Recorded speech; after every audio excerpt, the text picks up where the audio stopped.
উকিল সাহেবকে বলে, স্যার শুনেছিলাম আপনার বাবা আপনাকে ডিগ্রি অর্জন করাইতে 1000 টাকা পয়সা নাকি দেশে বিদেশের ডিগ্রিও আপনাকে এনে দিয়েছে। আজকে আপনার সুনামে কত মানুষ সেখানে হাজির হয়ে গেছে, জানাজাটা একটু আপনি পড়াইলে বেশি ভালো হয়, হকদার আপনি। উকিল সাহেব বললেন, না হুজুর, আমার আব্বার জানাজাটা কেমনে পড়তে হয়? আমার আব্বা সব আমাকে ডিগ্রি অর্জন করাইছেন, মাগার জানাজাটা কেমনে পড়তে হয় আমি তো জানি না, এটা কোনো বিদ্যালয়ে আমাকে পড়ানো হয় নাই।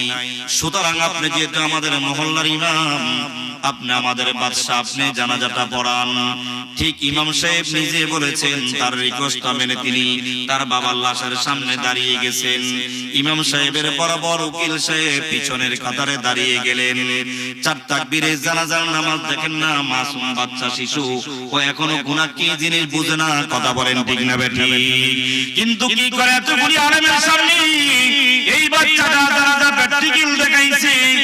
ইমাম সাহেব বলে, আমি প্রথম তাকবীর বেঁধে নিয়ত বাঁধলাম, নামাজের মধ্যে নামাজের নাই সানা পড়া হলো জানাজার ভিতরে।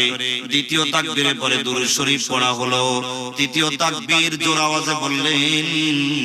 তৃতীয় তাকবীরের পর মাইয়েতের জন্য বড় যে দোয়াটা করতে হয়, ধীরে ধীরে তার বাবার জন্য দোয়া করতে লাগলেন। ঘটনার চক্রে পিছন থেকে শুনতে পান, কি শুনতে পান? ইমামের বরাবর উকিল সাহেব পিছনে দাঁড়িয়ে আছেন, আর ফুবাইয়া ফুবাইয়া তাকবীর বাঁধারত অবস্থায় তিনি কাঁদতেছেন। ইমাম সাহেব বলে, আমি ভয় পেয়ে গেলাম, ভীতু হয়ে গেলাম। এক তো হলো লাশের জানাজা পড়তেছি, আবার না জানি কোন ঘটনা ঘটে গেল জানাজার ভিতরে। এত ফোফায়া কে কাঁদতেছে পিছন থেকে? তিনি বলেন, ঠান্ডা মাথায় তৃতীয় তাকবীরের পরে মাইয়েতের জন্য দোয়া করে আমি চতুর্থ তাকবীর দিয়ে ডানে আর বামে সালাম ফিরিয়ে আমি নামাজ কমপ্লিট করে আমার দেহটাকে পূর্ব দিকে ঘুরাই দিলাম। দেখি উকিল সাহেব ফোফায়া ফোফায়া বিলাপ দিয়া কাঁদতেছেন। আমি শান্ত করার চেষ্টা করলাম, স্যার আমরা সবাই মরণশীল, জন্ম আছে যার, দুনিয়াতে মৃত্যু আছে তার। স্যার এক সময় আমাদের সবাইকে চলে যেতে হবে, আপনি শান্ত হন, ধৈর্য ধারণ করেন। উকিল সাহেব বলে, হুজুর আমি তো আমাকে সামলাই রাখতে পারি না, কি হয়েছে? এইভাবে মানুষ কখনো জানাজার মধ্যে কাঁদে কিনা? তখন উকিল সাহেব সেই দিন যেই কথাটা বলেছে আপনাদেরকে শোনাই, একটু ভাবুন, নিজেকে বুঝুন, নিজেকে চিনেন, নিজেকে আখিরাতের জন্য প্রস্তুত করেন। উকিল সাহেব বলে, হুজুর আপনি প্রথম যে তাকবীর বেঁধেছেন মোটামুটি আমি বাংলা বই থেকে সানা পড়েছি। দ্বিতীয় তাকবীর বাঁধার পর আমি দুরূদ শরীফ জানি, মোটামুটি সহি শুদ্ধ করে পড়তে জানি না, মোটামুটি জানি। তৃতীয় তাকবীরের পরে দীর্ঘ সময় আপনি অপেক্ষা করলেন, আমার বাবার জন্য কি দোয়া করতে হয় আমার মনে নাই, আমি জানি না।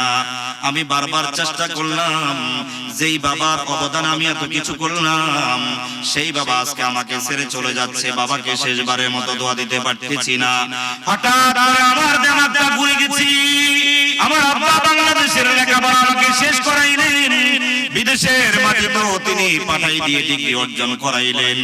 কিন্তু যে আব্বার অবদানে আমি আঙ্গুল পুরি কলা গাছ হয়ে গেলাম, সে আব্বা আজকে দুনিয়ার থেকে বিদায় নিয়ে গেলেন। আমি কত বড় হতভাগা, আমার গোটা হায়াতের জীবনের শেষ মুহূর্ত আমার বাবাকে হাজার মানুষের ভিড়ের মধ্যে আমি সন্তান হয়ে দোয়া দিতে পারি নাই। আমি আপনাদের সামনে বাস্তব কিতাব, নির্ভুল কিতাব ফুরকানুল মাজিদ, কোরআনুল কারীম ফুরকানুল হামিদ, হেদায়েতি আসমানি কালাম লাওহে মাহফুজ থেকে জিবরাইলের মাধ্যমে নবীজির কলবে আসা 23 বছরে নাযিলকৃত কোরআনুল কারীমের মধ্যভাগ থেকে সূরাতুন নূর নামে একটি সূরা 18 নম্বর সিপারার মধ্যে আছে এই সূরাটি। সেই সূরা থেকে আমি আপনাদের সামনে একটি বরকতান আয়াতে কারিমা তিলাওয়াত করেছি, পাশাপাশি কোরআন শরীফের আরেক দিক থেকে বরকতি একটি আয়াতে কারিমার প্রথম অংশ আমি তিলাওয়াত করেছি। আল্লাহর রাসূল সাল্লাল্লাহু আলাইহি ওয়াসাল্লামের অগণিত হাদিসে পাক থেকে এক টুকরা হাদিসে পাকও পাঠ করেছি। স্বল্প সময়ের মধ্যে আয়াতের হাদিসকে সামনে রেখে হেদায়েতের উদ্দেশ্যে ইখলাসের নিয়তে আপনারা যারা আসছেন শিরকে উপেক্ষা করে হাজারো মানুষ থেকে আল্লাহ পাক আপনাদেরকে বাছনে দিয়ে পছন্দ করে রহমতের চাদরকে আপনাদের গায়ে জড়িয়ে দিয়ে আপনারা আসতে পারেন নাই, রব্বে কারীম ভালোবেসে আপনাদেরকে নিয়ে এসেছেন। কথা বলেন ঠিক কিনা?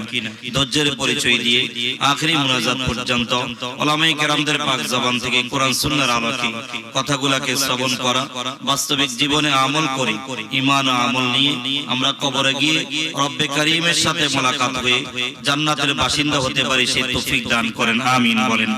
আমার ভাই, সব মানুষের জীবনে কখনো সুখ, মানুষের জীবনে কখনো দুঃখ, মানুষের জীবনে কখনো কান্না, মানুষের জীবনে কখনো হাসি। কথা বলে ঠিক কিনা?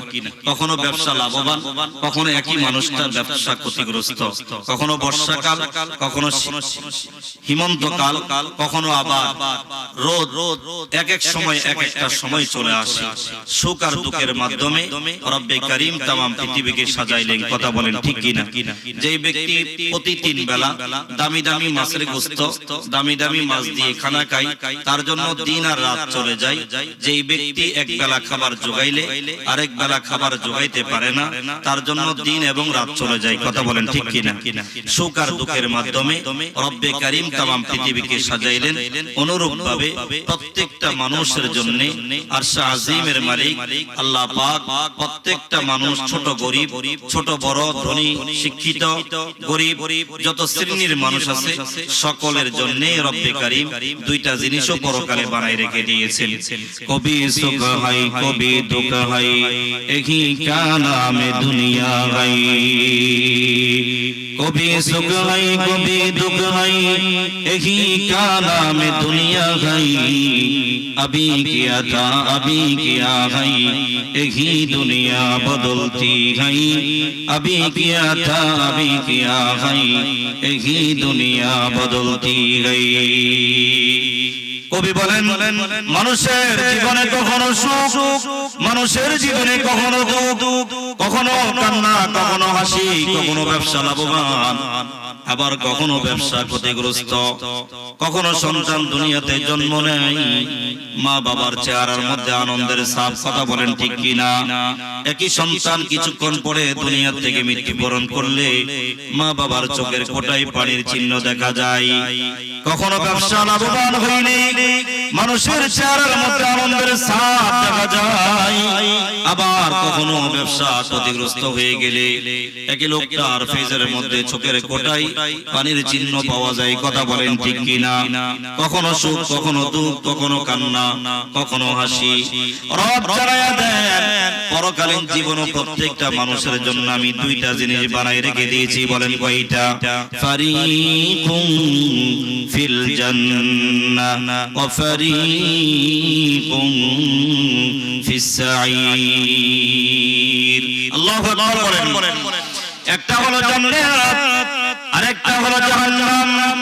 নেককার মুমিন পরহেজগার বান্দা বান্দি যারা নেক আমল নিয়ে কবরে গিয়ে মাওলার সাথে মোলাকাত করবে, পৃথিবীর সমস্ত নেককার মুমিনেরা যখন তারা ভালো কাজ করে কবরের বাসিন্দা হয়ে যাবে, রব্বে কারীম বলেন প্রত্যেকটা মুমিনের আমলনামা ওজন দেওয়ার পর নেকের পাল্লা ভারী হয়ে যাবে। এদের ডান হাতে আমলনামা দেওয়া হবে, সবাই ডানপন্থী হয়ে যাবে। সুবহানাল্লাহ বলেন। প্রত্যেকটা মুমিন বান্দা বান্দিকে আমার রব জান্নাতে দেওয়ার আগে সর্বপ্রথম জান্নাতের ভিতরে আল্লাহ পাক নিজ হাতে যেই মেহমানদারি করাবেন, এই মেহমানদারিটা কেমন মেহমানদারি হবে? আজকের মাদ্রাসার প্রতিষ্ঠাতা পরিচালক যতটুকু তার তৌফিকে ছিল, হাফেজ মাওলানা মুফতি শেখ ফরিদ সাহেব হাফিজাহুল্লাহ সাধ্য পরিমাণ চেষ্টা করেছেন মেহমানদারি করার জন্য। আমরা মুসাফির মানুষ দোয়া করে যাই আল্লাহ পাক যেন বিনিময় জান্নাতের মধ্যে উত্তম বালাখানার ব্যবস্থা করে দেন। আমার ভাইয়েরা যারা জান্নাতে যাবে, আমার রব সর্বপ্রথম এমন মাছের কলিজাটাকে বুনা করবে, এমন দামি রুটি দিয়া সর্বপ্রথম নেককার মুমিন ঈমানদার নরনারীকে জান্নাতের ভিতরে সর্বপ্রথম মেহমানদারি করাবেন। এমন মাছ দুনিয়ার কোন মানুষ দেখে নাই, কখনো ওই মাছের স্বাদ অনুভব করে নাই। সুবহানাল্লাহ বলেন।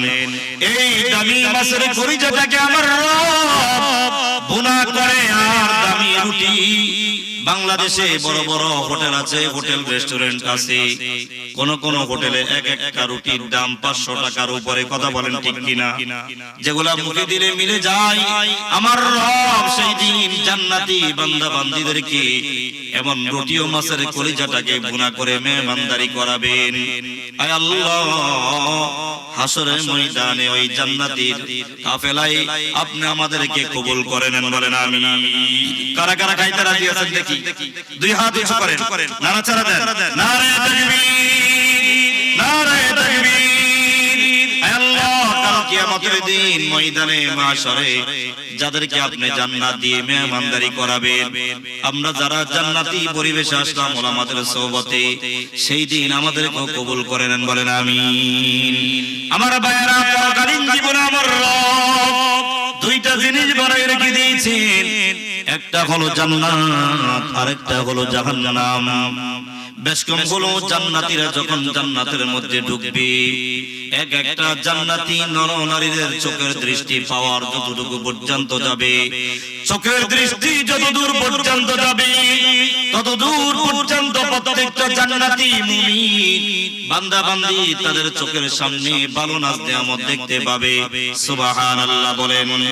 অশান্তি নামীয় কোনো বস্তু সেই দিন জান্নাতের মধ্যে দেখবে না। কোন জান্নাতীদের সেই দিন জান্নাতের মধ্যে প্রসাব পায়খানার কোনো ব্যাগ হবে না। অনুরূপভাবে মাঝখানে গ্লাসের মধ্যে পার্টিশন থাকবে, যেরকম এখান থেকে দেখাইলে অন্যদিকে দেখা যায়, এই পাশ থেকে তাকাইলে গ্লাসের পাত দিয়ে অফিসও দেখা যায়। জান্নাত ও জাহান্নামের মাঝখানে গ্লাসের মতো পার্টিশন থাকবে। অনুরূপভাবে পাপিষ্ঠরা বেনমাজিদের দল, বেরোজগারেরা, যারা পর্দা মানে নাই, যাদের জিহ্বা ও ঠোঁটের মাধ্যমে রবের নামের জিকির করতে পারে নাই, দুনিয়াতে চলেছে মাগার দুনিয়াকে লালন করেছে, আখিরাতকে যারা লালন করতে পারে নাই, এরা হলো বদভক্ত।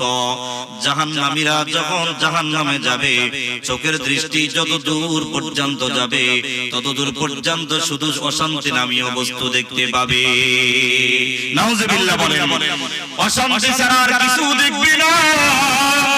সেই দিন জাহান্নামের ভিতরে তারা আগুনের ঢেউ দেখতে থাকবে, আগুনের ঢেউ দেখতে পাবে, বড় বড় সব বিচ্ছুদের গর্জন তারা দেখতে পাবে। আল্লাহ তাআলা বলেন, দুনিয়া সাজাইলাম সুখ আর দুঃখের মাধ্যমে। কেউ বিল্ডিং এ থাকে, কেউ ঝুপড়ি ঘরে থাকে, কথা বলেন ঠিক না বেঠিক? কেউ আবার এয়ার কন্ডিশনের মধ্যে থাকে, কারো আবার বাথরুমের মধ্যে এসি আছে। একজন বলেছে শুধু একটা বাথরুমের মধ্যে প্রসাব আর পায়খানা করবে, এই জন্য 2 কোটি টাকা খরচ করেছে। তার মানে যেই ব্যক্তি নদীর তীরে বাস করে তার জন্য দিন ও রাত চলে যায়। যেই ব্যক্তি সকালবেলা কোদাল নিয়ে যায়, বেলা 2টার দিকে মাত্র 300-400 টাকা নিয়ে বাসায় আসে, এই ব্যক্তির জন্য দুনিয়া চলে যায়, কথা বলেন ঠিক না বেঠিক? আল্লাহ জানায় দেন, ফি বুয়ুতিন আযিনাল্লাহ। আমার কাছে পছন্দের গোলাম কারা?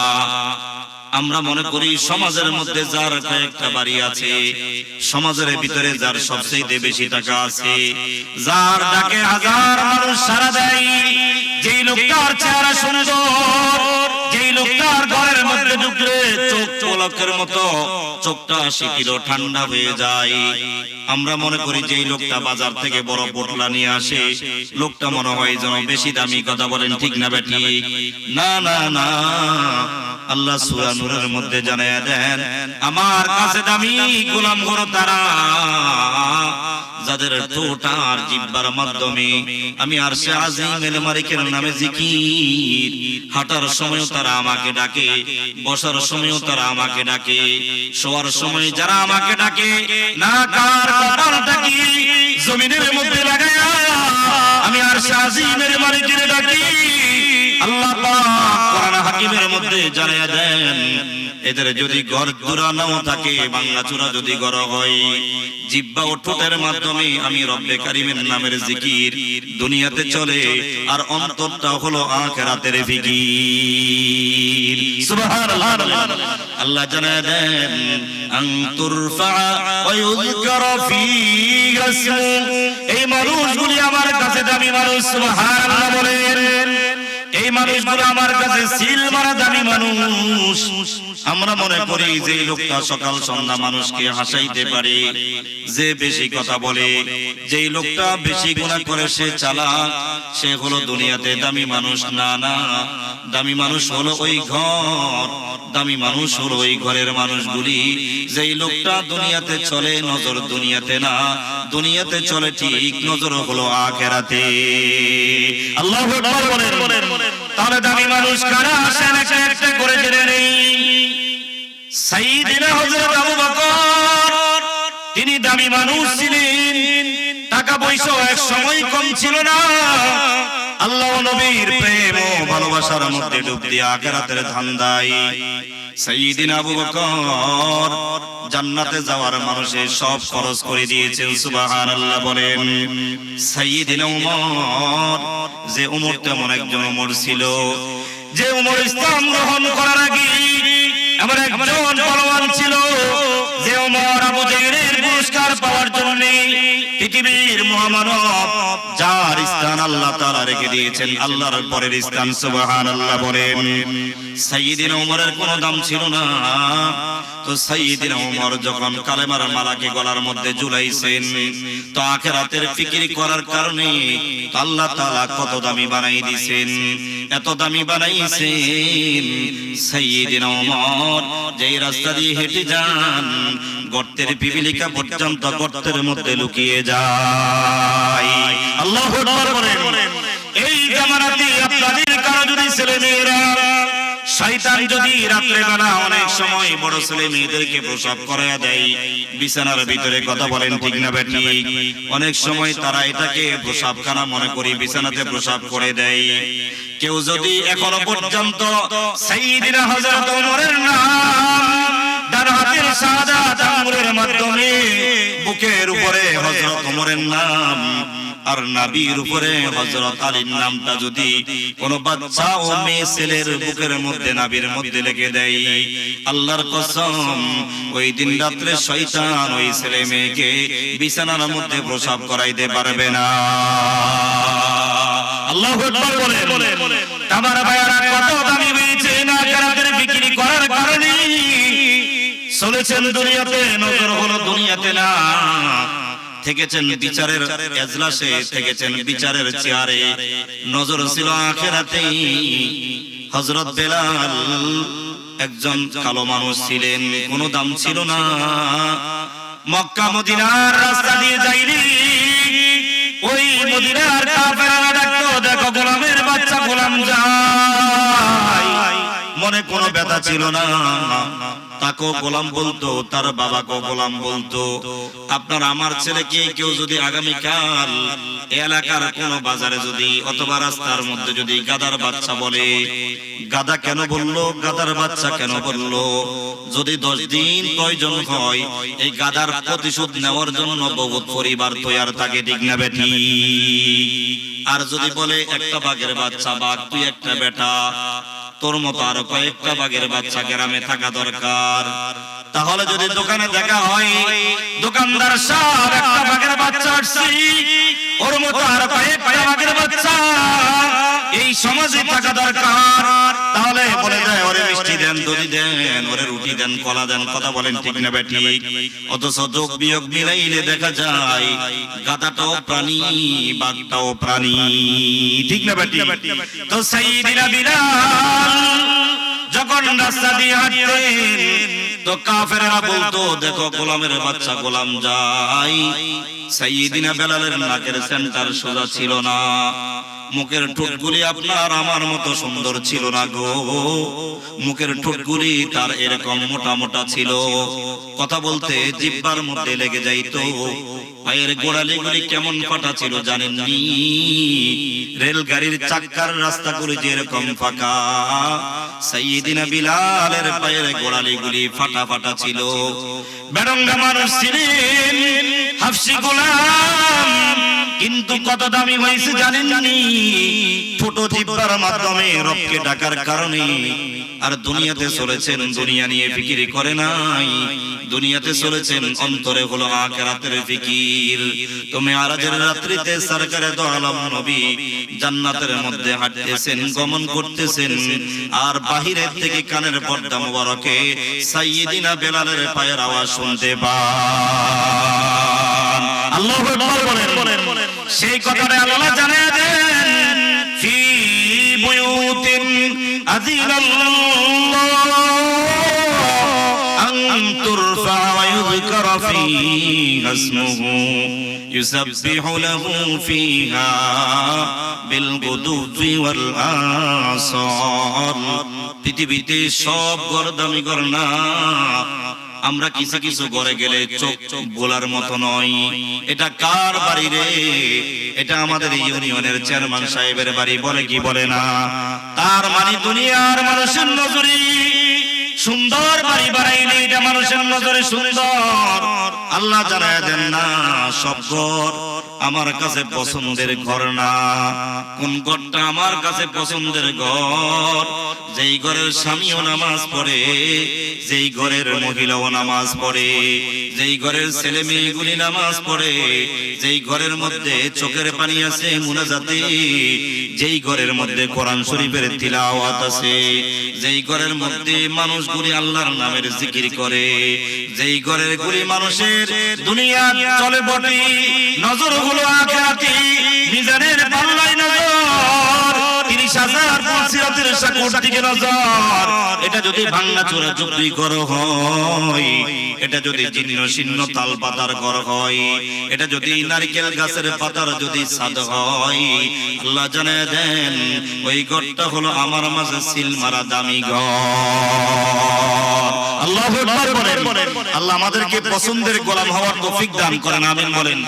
দেখেন না আমার এলাকার বাবাজিরা, পর্দানিশী মায়েরা, মাছ হাজারো কাদামাটির মধ্যে পলটি দিল, তারপর এক চিমটি কাদামাটি তার গায়ে লাগে না। কথা বলেন ঠিক না বেঠিক? ছোড়া কার গায়ে রুসে দিল কো তু আপনা হাত সে কর হামকো, ছোড়া কার গায়ে রুসে দিল কো তু আপনা হাত সে কর হামকো, ओ तू फजले खासे को हम सब पिया रब आम कर अपना, ओ तू फजले खासे को हम सब पिया रब आम कर अपना। हजरत आसिया ফেরাউনের সার সংসার করছে, একইবারে ব্যবহার করছে, একই প্লেটে খানা খাইছে, মাগার ফেরাউনের ভালোবাসা অন্তরে জায়গা নাই, আসিয়ার অন্তরে জায়গা ছিল লা ইলাহা ইল্লাল্লাহ, লা ইলাহা ইল্লাল্লাহ। জুলাইখা আজিজে মিশরের সংসার করেছে, কথা বলেন ঠিক না বেঠিক? আজিজে মিশরটা খেয়েছে, স্বামীটা পড়েছে, স্বামীটা ব্যবহার করেছে, কিন্তু দিলের মধ্যে লালন ছিল ইউসুফ পয়গম্বরের। আল্লাহ তাআলা বলেন দুনিয়াতে চলবা, দুনিয়াতে ব্যবসা বাণিজ্য করবা, বিদেশ করবা, চাকরি বাকরি সব কিছু বৈধ পন্থায় করবা, মাগার দুনিয়ার ভালোবাসা অন্তরে জায়গা হবে না, অন্তরে জায়গা হবে না ইলাহা ইল্লাল্লাহ, আরেকটা জায়গা হবে মুহাম্মাদুর রাসূলুল্লাহ। আল্লাহু আকবার বলেন। আল্লাহ আমাদেরকে আখিরাতে ফিকিরবান হওয়ার তৌফিক দান করেন, আমিন বলেন।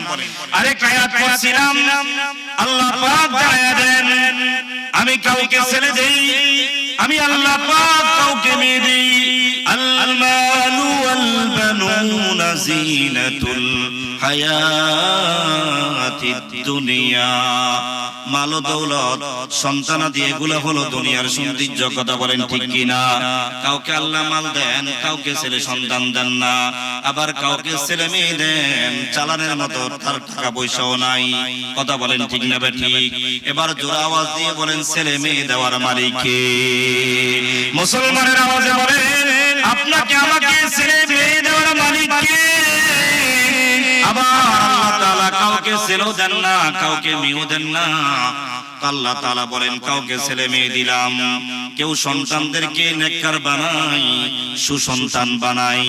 যেমন আজকে আমরা অনেক ওলামায়ে কেরাম ইশারের জামাত এখানে আমরা নামাজ পড়েছি, মাদ্রাসার মুতামিমের কলিজার টুকরা ছেলে সফল বাবা। আমরা মনে করি সফল ব্যক্তি ওই ব্যক্তি যেই বাবার 5টা সন্তান, 5টা প্রতিষ্ঠিত, 5 সন্তানের 5টা রাজা বাড়ি, 5টা ব্যাংকের মধ্যে টাকা জমা আছে, 5 বিঘা জমি আছে। এই বাবাকে বলা হয় সফল কাম বাবা না, ওই বাবা হলো ব্যর্থ বাবা। যেই বাবার ছেলে বাবা মারা যাওয়ার পরে গোসল দিতে পারে না, কথা বলেন ঠিক কিনা? ওই ব্যর্থ বাবা, যেই বাবা হলো ব্যর্থ, তার জীবনটা অনর্থক জীবন। যেই বাবার কবর খনন ছেলে করতে পারে না, ওই মার জিন্দেগিটা ব্যর্থ জিন্দেগি। যেই মা কবরে শুয়ে থাকলি কলিজা টুকরা সন্তান মায়ের জন্য আল্লাহর আদালতে চোখের পানি দিয়ে দোয়া করতে পারে না। তো আমরা আজকে মুতামিমের ছেলের তেলাওয়াত শুনে আমরা খুব খুশি হয়ে গেলাম। এই কথাও বলেছি যে হুজুর আপনার জীবনটা সার্থক হয়ে গেছে, আপনি মকবুল বাবা। আপনার জীবদ্দশায় ছেলের কণ্ঠের তেলাওয়াত, ছেলের থেকে বাবা বয়ান শুনছে। আমার মনে হয় 50 কোটি টাকা দিলেও কোনোদিন বাবার মন পাওয়া যাবে না, কথা বলেন ঠিক কিনা? আল্লাহ তাআলা বলেন কাউকে আমি ছেলে দিই, আবার কাউকে আমি মেয়ে দিই। কেউ সন্তানদেরকে বৎকার বানায়, আবার ইল্লা মাশাআল্লাহ কেউ সন্তানদেরকে নেককার বানায়। উদ্দেশ্য হলো জান্নাতে যাওয়ার মানুষে, কথা বলেন ঠিক না বেঠিক? এই দেশে ম্যাক্সিমাম ইমানদার, এই দেশের ম্যাক্সিমাম উলামায়ে কেরাম তারা জানে মসজিদে খেদমত করলে বেশি টাকা পাওয়া যাবে না, মাদ্রাসায় চাকরি করলে বেশি টাকা পাওয়া যাবে না, ডাল ভাত খেয়ে কোনো মতে জীবন চালাইতে হয়, সন্তানদের গর্ভশোকও দেওয়া যায় না। জেনে শুনে নিজে যেই লাইনে লেখাপড়া করছে, লক্ষ কোটি কোটি আলেম ওলামা, তারপরও সন্তানদেরকে দ্বীনের পথে চালায়, কথা বলেন ঠিক কি না?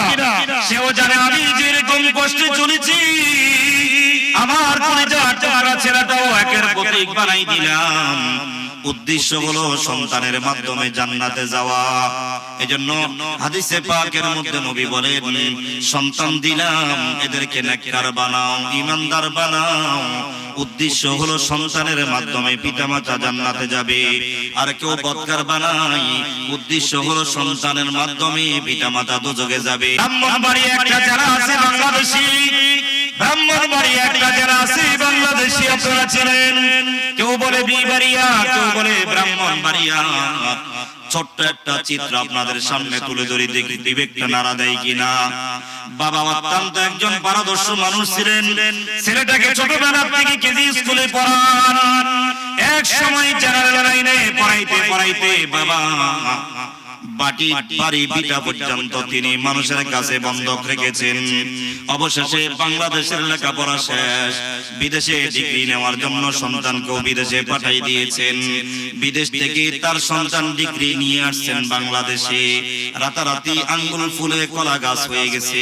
ব্রাহ্মণবাড়িয়া জেলার তাজা খবর বলতেছি, বাবা এখন বৃদ্ধ হয়ে গেছে, সন্তানের বাড়ি ঘর দুয়ারের এই বাজার সদাই করে, বাচ্চাদেরকে কেজি স্কুলে নেই, আবার নিয়ে আসেন তিনি। তো হঠাৎ করে তার বৃদ্ধ বাবা মারা গেছে। বাবা মারা যাওয়ার পর ছেলে ঢাকা থাকি উকিল মানুষ, হেলিকপ্টার ভাড়া করে বাবার জানাজা দেওয়ার জন্য ব্রাহ্মণবাড়িয়া ছেড়ে চলে গেছে। তার সুনামে হাজারো মানুষ তার বাবার জানাজা দেওয়ার জন্য চলে আসছে। তো তার আব্বার জানাজাতে হাজার মানুষের ভিড়। বাবাকে গোসল করানো হলো, কাপড়ের প্যাকেটে প্যাকিং করা হলো, জানাজার কাটিয়া সামনে চলে আসলো হাজার হাজার মানুষের জনসমুদ্র। ইমাম সাহেব ছিলেন জীর্ণ শীর্ণ মানুষ। উকিল সাহেবকে বলে, স্যার শুনেছিলাম আপনার বাবা আপনাকে ডিগ্রি অর্জন করাইতে 1000 টাকা পয়সা নাকি দেশে বিদেশের ডিগ্রিও আপনাকে এনে দিয়েছে। আজকে আপনার সুনামে কত মানুষ সেখানে হাজির হয়ে গেছে, জানাজাটা একটু আপনি পড়াইলে বেশি ভালো হয়, হকদার আপনি। উকিল সাহেব বললেন, না হুজুর, আমার আব্বার জানাজাটা কেমনে পড়তে হয়? আমার আব্বা সব আমাকে ডিগ্রি অর্জন করাইছেন, মাগার জানাজাটা কেমনে পড়তে হয় আমি তো জানি না, এটা কোনো বিদ্যালয়ে আমাকে পড়ানো হয় নাই। সুতরাং আপনি যেহেতু আমাদের মহল্লার ইমাম, আপনি আমাদের বাদশা, আপনি জানাজাটা পড়ান। ঠিক ইমাম সাহেব নিজে বলেছেন, তার রিকোয়েস্ট মেনে তিনি তার বাবার লাশের সামনে দাঁড়িয়ে গেছেন। ইমাম সাহেবের বরাবর উকিল সাহেব পিছনের কাতারে দাঁড়িয়ে গেলেন। চার তাকবীরে জানাজার নামাজ দেখেন না, মাসুম বাচ্চা শিশু, ও এখনো গুনাহ কি জিনিস বুঝে না। কথা বলেন ঠিক না বেঠিক? কিন্তু কি করে এতগুলি আলেমের সামনে এই বাচ্চাটা জানাজা প্র্যাকটিক্যাল দেখাইছে। ইমাম সাহেব বলে, আমি প্রথম তাকবীর বেঁধে নিয়ত বাঁধলাম, নামাজের মধ্যে নামাজের নাই সানা পড়া হলো জানাজার ভিতরে। দ্বিতীয় তাকবীরে পরে দুরূদ শরীফ পড়া হলো। তৃতীয় তাকবীর জোর আওয়াজে বললেন। তৃতীয় তাকবীরের পর মাইয়েতের জন্য বড় যেই দোয়াটা করতে হয়, ধীরে ধীরে তার বাবার জন্য দোয়া করতে লাগলেন। ঘটনার চক্রে পিছন থেকে শুনতে পান, কি শুনতে পান? ইমামের বরাবর উকিল সাহেব পিছনে দাঁড়িয়ে আছেন, আর ফুয়া ফুয়া তাকবীর বাঁধারত অবস্থায় তিনি কাঁদতেছেন। ইমাম সাহেব বলে, আমি ভয় পেয়ে গেলাম, ভীতু হয়ে গেলাম। এক তো হলো লাশের জানাজা পড়তেছি, আবার না জানি কোন ঘটনা ঘটে গেল জানাজার ভিতরে। এত ফোফায়া কে কাঁদতেছে পিছন থেকে। তিনি বলেন, ঠান্ডা মাথায় তৃতীয় তাকবীরের পরে মাইয়েতের জন্য দোয়া করে আমি চতুর্থ তাকবীর দিয়ে ডানে আর বামে সালাম ফিরিয়ে আমি নামাজ কমপ্লিট করে আমার দেহটাকে পূর্ব দিকে ঘুরাই দিলাম। দেখি উকিল সাহেব ফোফায়া ফোফায়া বিলাপিয়া কাঁদতেছেন। আমি শান্ত করার চেষ্টা করলাম, স্যার আমরা সবাই মরণশীল, জন্ম আছে যার, দুনিয়াতে মৃত্যু আছে তার। স্যার এক সময় আমাদের সবাইকে চলে যেতে হবে, আপনি শান্ত হন, ধৈর্য ধারণ করেন। উকিল সাহেব বলে, হুজুর আমি তো আমাকে সামলাই রাখতে পারি না, কি হয়েছে? এইভাবে মানুষ কখনো জানাজার মধ্যে কাঁদে কিনা? তখন উকিল সাহেব সেই দিন যেই কথাটা বলেছে আপনাদেরকে শোনাই, একটু ভাবুন, নিজেকে বুঝুন, নিজেকে চিনেন, নিজেকে আখিরাতের জন্য প্রস্তুত করেন। উকিল সাহেব বলে, হুজুর আপনি প্রথম যে তাকবীর বেঁধেছেন মোটামুটি আমি বাংলা বই থেকে সানা পড়েছি। দ্বিতীয় তাকবীর বাঁধার পর আমি দুরূদ শরীফ জানি, মোটামুটি সহি শুদ্ধ করে পড়তে জানি না, মোটামুটি জানি। তৃতীয় তাকবীরের পরে দীর্ঘ সময় আপনি অপেক্ষা করলেন, আমার বাবার জন্য কি দোয়া করতে হয় আমার মনে নাই, আমি জানি না। আমি বারবার চেষ্টা করলাম, যেই বাবার অবদান আমি এত কিছু করলাম, সেই বাবা আজকে আমাকে ছেড়ে চলে যাচ্ছে, বাবাকে শেষবারের মতো দোয়া দিতে পারতেছি না। হঠাৎ আমার দিমাগটা ঘুরে গেছি, আমার আব্বা বাংলাদেশের লেখাপড়া আমাকে শেষ করাইলেন, বিদেশের মাটিতেও তিনি পাঠাই দিয়ে ডিগ্রি অর্জন করাইলেন। কিন্তু যে আব্বার অবদানে আমি আঙ্গুল পুরি কলা গাছ হয়ে গেলাম, সে আব্বা আজকে দুনিয়ার থেকে বিদায় নিয়ে গেলেন। আমি কত বড় হতভাগা, আমার গোটা হায়াতের জীবনের শেষ মুহূর্ত আমার বাবাকে হাজার মানুষের বীরের মধ্যে আমি সন্তান হয়ে দোয়া দিতে পারি নাই। হুজুর আমার দিমাগটা নড়ে উঠছে, আমার বিবেকটা ঘুরে গেছে। আমিও যে আমার ছেলেটাকে আমার মতো বানায়া যাই, একদিন আমি থাকবো না, একদিন আমি মারা যাব। হইতে পারে আজকে আমার যে কঠিন দুরবস্থা, আমি তৃতীয় তাকবীরের পরে আমার বাবাকে আমি দোয়া দিতে পারি নাই, হতে পারে একদিন আমার ছেলেটাও তাকবীরের নামাজের পরে আমাকে দোয়া দিতে পারবে না। এই জন্য বাবার জন্য কাঁদি না, আমি কাঁদি। আব্বা সব শিখাইলেন, মাগার আমাকে কমপক্ষে তার জন্য দোয়াটা শিখান নাই। এই জন্য আল্লাহ তাআলা বলেন, ইন্নামা আমওয়ালুকুম ওয়া আওলাদুকুম ফিতনা। সন্তানাদি এটা তোমাদের জন্য ফিতনার কারণ। উত্তরবঙ্গের সন্তান শিক্ষিত, মায়ের কাছে শুধু মদের টাকা চেয়েছে, মা দেয় নাই, তো সন্তান মাকে বলে যায় টাকা দেও নাই, মদের নেশায় আড্ডায় যাব। তো সন্তান মদের নেশা থেকে আইসা গভীর রাত্রে ধারালো ছুরি নিয়ে মায়ের কাছে উঠছি, মায়ের শাড়ির আঁচল দিয়া সন্তান মার হাত পা মজবুত করে বিধি ধারালো ছুরি নিয়ে মায়ের গলার মধ্যে পৌঁছাইতেছে। মা বলে, যদি জানতাম অবশেষে তোর ছুরিরা দুনিয়াতে আমার বিদায় নিতে হবে, তোরে পেটে নিতাম না। একটা যদি ফল গাছ লাগাইয়া যদি আমি এটার পিছনে মেহনত করতাম, রাস্তার পথিকেরা ফল খেয়ে দোয়া করত, সন্তান ঠিক আছে মদের টাকা দিলাম না, এই জন্য চুরি চালাও, আমারে মা বলে ডাকতে হবে না, তোমাকে আমি পরিচয় দিব না, দোহাই লাগে কলিজার টুকরা সন্তান, আমাকে এইভাবে জবাই করো না, জীবনটা ভিক্ষা চাই। তো সন্তান মাকে জীবনটাও ভিক্ষা দেয় নাই। কুমিল্লা সন্তানকে ডিগ্রি অর্জন করাইছে, বাবার কাছে নেশার টাকা চাইছি, বাবা দেয় নাই, দেয় নাই। এই জন্য সন্তান নিজের হাতে তলোয়ার দিয়া সুন্দর ফিগারের চেহারার অধিকারী আপন বাবাকে সন্তান কোবায়া যাত্রা বানায়া দিয়েছে। কেরানীগঞ্জে এক বাসায় সন্তান বাবাকে গরুর মতো জবাই করছে। আল্লাহ তাআলা জানায়া দেন, সন্তানাদি তোমাদের কারো জন্য ফিতনার কারণ হয়। কেন কেন? সন্তানদেরকে যদি বদকার বানাও তো এটা দুনিয়াতে তোমার জন্য লাঞ্ছনা অপদস্থ, এটা তোমার জন্য গজব।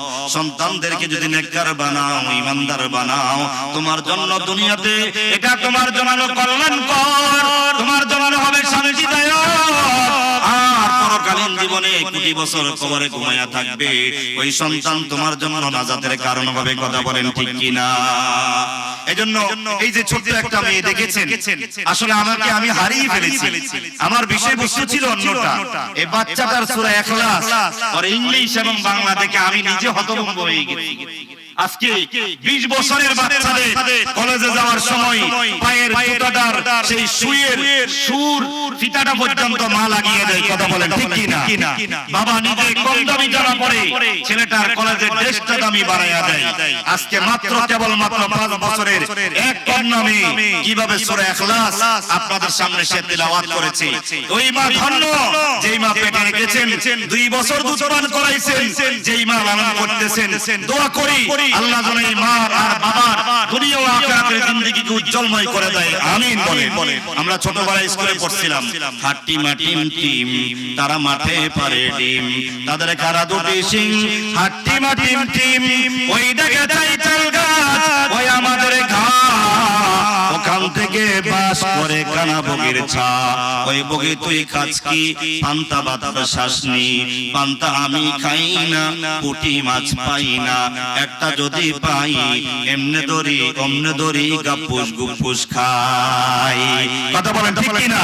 মাদ্রাসাও সুন্দর সুন্দর ছড়া আছে, এই করোলোপন মোরা, এই করোলোপন ফুলের মতো গর্ব মোরা মোদের জীবন, শুনবো না আর কোনো কথা, মানবো না আর বাধা, যাবো এবার মাদ্রাসাতে প্রাণী বড় ব্যথা, কোরআন হাদিস শিখে তথাই আল্লাহ ওয়ালা হব, দেশে দেশে কোরআন হাদিস শিক্ষা মোরা দিব, যথাই তথাই প্রচারিব আল্লাহর গুণাবলী, সবার নিকট বলবো মোরা নবীর অমর বাণী, আল্লাহর হুকুম মানবো সবাই নবীর তরিকায়, দু জাহানে শান্তি পাবো তারই উছিলাই, মা গো আমি পড়বো নামাজ, উঠবো সকাল বেলা, করবো না আর মুয়াজ্জিনের আজান অবহেলা, শীতের দপার থাক না যত নাই পরোয়ার, আজান শুনে বিছানা ছেড়ে হব ঘরের বার, দাঁত মেজে মা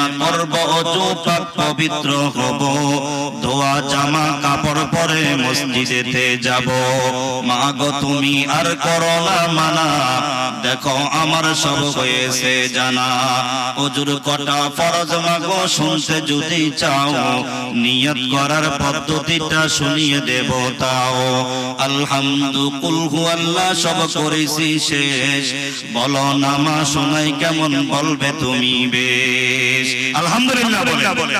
এজন্য সন্তানের জন্য প্রথম পাঠাগার হলো মা আর বাবা। কথা বলেন ঠিক কিনা? সারা গাছ লাগাইলে এটার সাথে একটা ভার দেয়, লাঠি দেয়, এটা লাঠিটা যতটুকু লম্বা থাকে গাছটা ততটুকু লম্বা হয়। কথা বলেন ঠিক কিনা?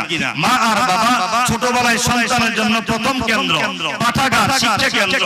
আপনি যেইভাবে তারে উঠাবেন, যেইভাবে পরিচালনা করবেন, ও ওইভাবে উঠবে। এজন্য সকলের কাছে উদাত্ত আহ্বান, আল্লাহ কম বেশি সবাইকে ছেলে মেয়ে দিয়েছে, আমাদের সহকারী আপনাদের সন্তানগুলা যেন দোজখে যাওয়ার যাওয়ার কারণ না হয়, আপনার আমার সন্তানগুলি যেন বেহেশতে যাওয়ার কারণ হয়, আমিন বলেন। পাশাপাশি যাদেরকে মাল ও দৌলত দিয়েছেন, এগুলো যেন আমাদের দোজখে যাওয়ার কারণ না হয়।